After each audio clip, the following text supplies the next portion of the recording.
சொல்லியிருக்க வேண்டும். 2 நாள் பன்றியாக வாழ்ந்து பார்க்கலாம் என சொன்னதால் அதில் பற்று வந்துவிட்டது அந்த குருநாதருக்கு.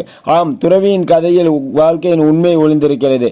பல தீய பழக்கங்களுக்கு அடிமையாகிறார்கள். அதில் அப்படி என்னதான் சுகம் இருக்கிறது என பார்க்கும் ஆர்வத்தில் பழகிவிட்டு சிக்கலில் மாட்டுகிறார்கள். திருட்டு, லஞ்சம், விபச்சாரம், திருமணத்திற்கு புறம்பான உறவுகள் என அனைத்தையும் ஒரு முறையாவது அனுபவிக்க பலர் விரும்புகிறார்கள். அது துறவி 2 நாள் பன்றியாக வாழ்ந்த கதைதான். பன்றியாக இல்லாத வரைக்கும் தான் பன்றி மீது அருவருப்பு ஏற்படும். பன்றியாக மாறிவிட்டால் அதுவே இன்பமாகிவிடும் என்று கதையை முடிச்சுக் கொள்கிறேன்.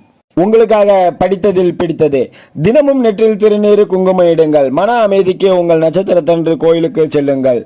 பசுவுக்கு புல், அகத்திக்கீரை கொடுங்கள், புண்ணியம் சேரும். வீண் பேச்சு கூடாது. கடமையில் கவனம் செலுத்து, வெற்றி உறுதி.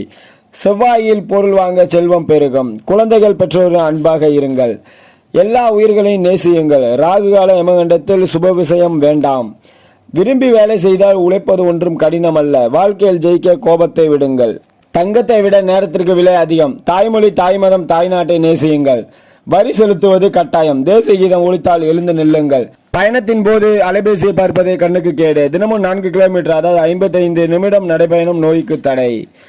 சுவாமி முன் விளக்கு எரிய வேண்டிய நேரம் காலை 6 மணியிலிருந்து 8 மணி, மாலை 5:30 to 7:30 மணி.